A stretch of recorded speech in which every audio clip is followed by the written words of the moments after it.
Okay, composition of functions.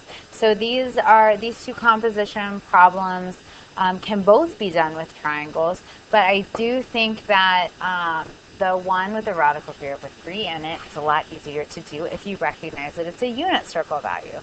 I did have people on the test that made it a triangle and it totally came out fine. Of course, the unit circle is based on right triangles, so it will work. But I'm going to show you the path of least resistance here. We have to work compositions inside out. So secant is going to stay on the outside here. And we're going to get the angle that we're going to use with secant from arctan of radical 3 over 3. So when you think, where is tangent radical 3 over 3? And arctan of radical 3 over 3 is pi over 6. Remember, when we're working with arctangent or tangent inverse, we're only looking in quadrants 1 and quadrant 4. We're not looking on the other side of the unit circle.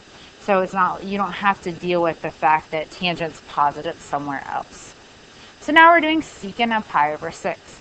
Secant of pi over 6 is a little bit challenging, so instead of going ahead and finding that value right now, I'm going to work with cosine and then flip it.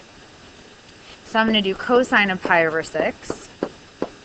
Cosine of pi over 6 is radical 3 over 2. So secant of pi over 6 is 2 over radical 3. And then if you want to be a good Algebra 2 student, you would rationalize. So you'd bring your radical 3 up. Oh, my box wasn't big enough. That's kind of annoying, huh? Oh, yes. There we go. 2 radical 3 over 3.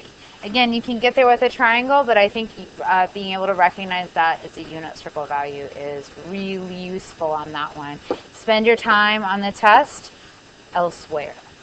All right, the other problem is a triangle problem, this sine of our cotangent of 12 over 15.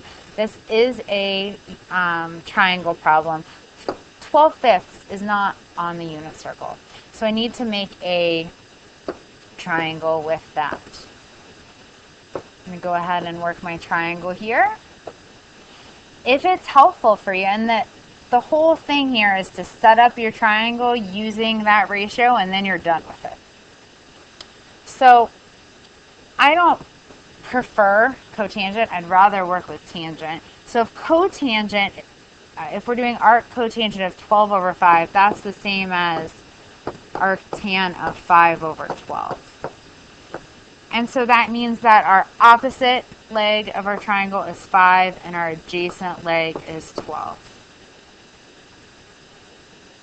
And now our triangle is all set up, and we need to find our hypotenuse. This is a special right triangle. It's a 5, 12, 13 right triangle. Clearly this is not drawn to scale.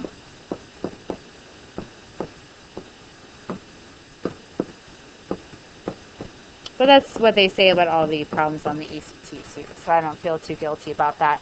You can absolutely do the Pythagorean theorem if you don't have that special right triangle memorized. But those are good to kind of have in your back pocket for physics or any other math class that you're going to take. So here is our angle that we're working with. Sine of this is opposite over hypotenuse, 5 over 13. So those are your two composition problems. You will have similar problems to that on the retake.